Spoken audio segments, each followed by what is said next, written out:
Yang pertama, kita punya bangun keahlian digital. Terus kemudian yang kedua, kita punya bangun personal branding. Ketiga, kita punya bangun networking online. Yang keempat, kita punya berpikir kreatif dan juga inovatif. Yang terakhir, yang tidak kalah penting adalah remote working atau juga kita bisa sebut freelance. Dan let's move to the story, karena di sini aku pengen menjelaskan dan juga menjabarkan poin-poin yang tadi aku sebutkan supaya kalian lebih paham lagi di dunia era digital yang semakin sukses ke depan.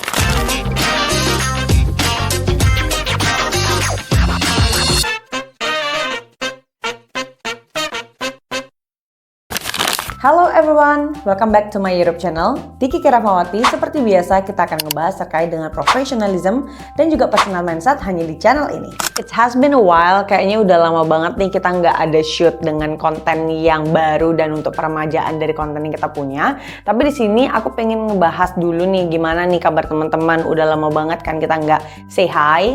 Aku harapkan kalian selalu dalam keadaan sehat dan selalu successful. Nah, seperti biasa nih, kita bakal ngebahas selalu dengan satu topik yang kita akan bahas yang berkaitan dengan professionalism. Kali ini aku pengen ngebahas terkait dengan dunia digital, yang dimana kita tahu di era saat ini digital itu sudah merajai dari seluruh akses yang kita punya di dalam professional dashboard. Yes, kita akan ngebahas terkait dengan tips and tricks sukses berkarir di dunia era digital.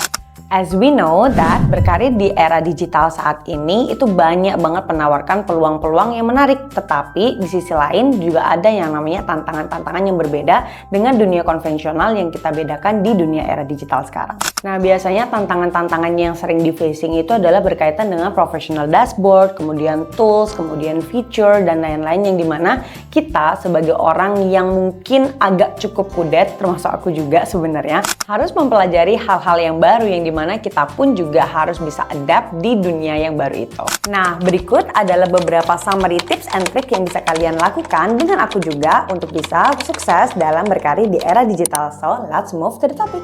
Nah, dari beberapa hal yang sudah aku highlight dan juga aku sudah lakukan research, ini adalah top high five-nya aja yang bisa aku sampaikan, terlepas dari apapun yang memang sudah ada di opini atau topik-topik lainnya yang ada di luar sana. Tapi mungkin kita bisa bahas dan fokus juga terkait dengan topik yang bakal aku bahas di kali ini. So, poin-poinnya adalah yang pertama, kita punya bangun keahlian digital. Terus kemudian yang kedua, kita punya bangun personal branding. Ketiga, kita punya bangun networking online. Yang keempat, kita punya berpikir kreatif dan juga inovatif.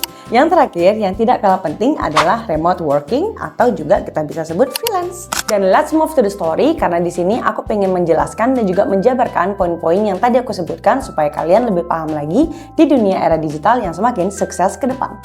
Oke, kita mulai dengan topik yang pertama, yakni adalah bangun keahlian digital. Seperti yang kita tahu, dunia digital sekarang tuh banyak banget yang mempengaruhi terkait dengan bisnis dan juga suksesnya terkait dengan owner mendapatkan revenue atau income yang bisa membuat bisnis itu berjalan dengan baik, right? Tapi di sisi lain dari kalian ada nggak sih di sini yang sudah berkecimpung dari awal, mungkin sebelum dari pandemik ya, sampai dengan saat ini sudah ada di dunia digital ini? Mungkin kalian sebagai digital marketer atau mungkin sudah menjadi desain grafis atau mungkin juga menjadi website developer atau mungkin yang saat ini lagi hyping juga itu adalah data analis. Buat kalian yang sudah berkecimpung di dunia sana, mungkin bisa komen juga bagaimana sih perspektif kalian terkait dengan sukses di dunia era digital saat ini. Karena menurut aku dunia era digital saat ini kan sangat wider banget. Dan banyak sekali dari beberapa hal yang aku juga lihat di beberapa platform lowongan kerja lebih tepatnya, banyak yang mau untuk meng-hire orang-orang yang mungkin punya experience-nya lebih junior gitu kan, dan membuat beberapa orang dan mungkin ada beberapa platform juga seperti Revoyu yang membuat pelatihan secara gratis yang dimana kalian itu bisa mendapatkan experience secara minim tapi kalian bisa develop setelah itu dan kalian bisa didukung untuk switching karir.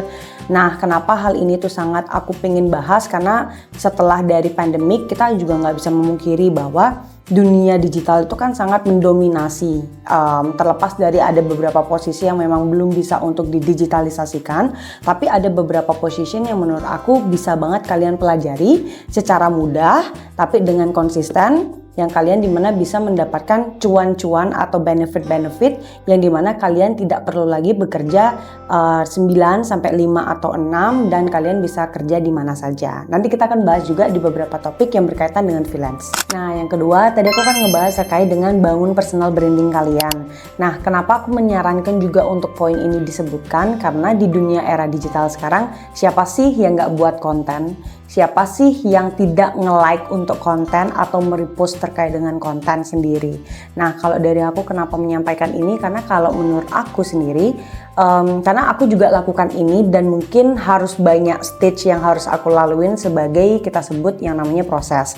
Dan kalian pun juga bisa melakukan hal itu dari hal-hal yang simpel aja. Pasti di zaman sekarang kalian punya yang namanya social media, right? Kita bisa sebut beberapa platform mungkin yang menurut aku sangat potensial kita bisa bawa, yakni kalau seandainya seperti aku lebih prefer yang paling pertama itu adalah LinkedIn, karena emang dari channeling dan juga networking aku kan kebanyakan professionalism, makanya kita sebutkan yang pertama adalah LinkedIn. Mungkin yang kedua itu adalah Instagram. Kemudian kita juga bisa merambah terkait dengan Twitter atau kita sebut sekarang namanya X ya. Dan yang terakhir itu mungkin TikTok. Tapi again, menjadi orang yang membuat konten itu harus butuh waktu, investment, dan juga konsistensi yang ada di sana. Karena kenapa? Contoh nih seperti aku pengen banget nih punya platform, dashboard atau wadah seperti yang aku buat sekarang yaitu YouTube, yang dimana aku selalu harus bisa memberikan konten-konten yang menurut aku bisa dinikmati dengan audiens yang bisa align dengan apa yang aku bahas juga, entah dari topiknya, entah dari entertainnya, entah dari permasalahannya dan lain-lain.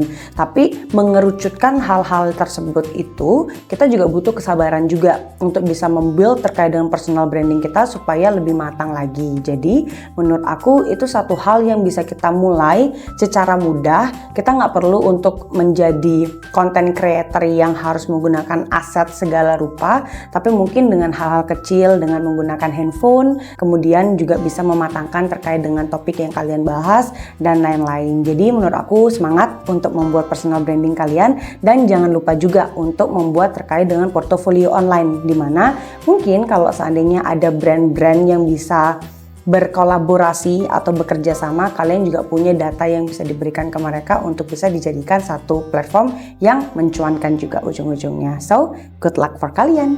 Next topik yaitu adalah bangun networking online. Yes, again, kayaknya di topik yang sebelumnya aku juga sudah membahas terkait dengan networking ini.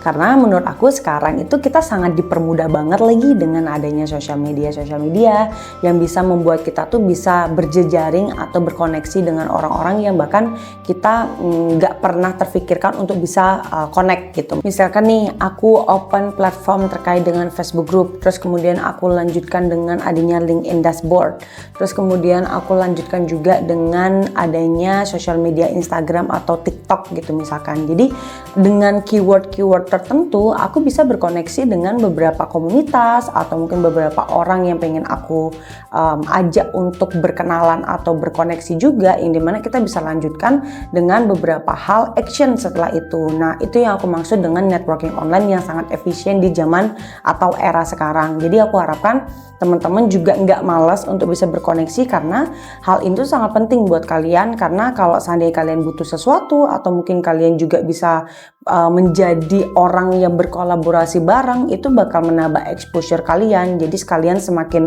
lebih dikenal, dan juga ada beberapa circle-circle yang kalian nggak pernah pikir untuk bisa kenal atau tahu, kalian juga bisa satu sama lain juga bisa berkenalan seperti itu. Jadi menurut aku digunakan dengan baik dan bisa digunakan secara bijak juga, karena terkait dengan user individu yang ada di social media ini bergantung dari usernya sendiri, bukan dari terkait dengan social media atau handphone atau mungkin device-device yang kalian gunakan.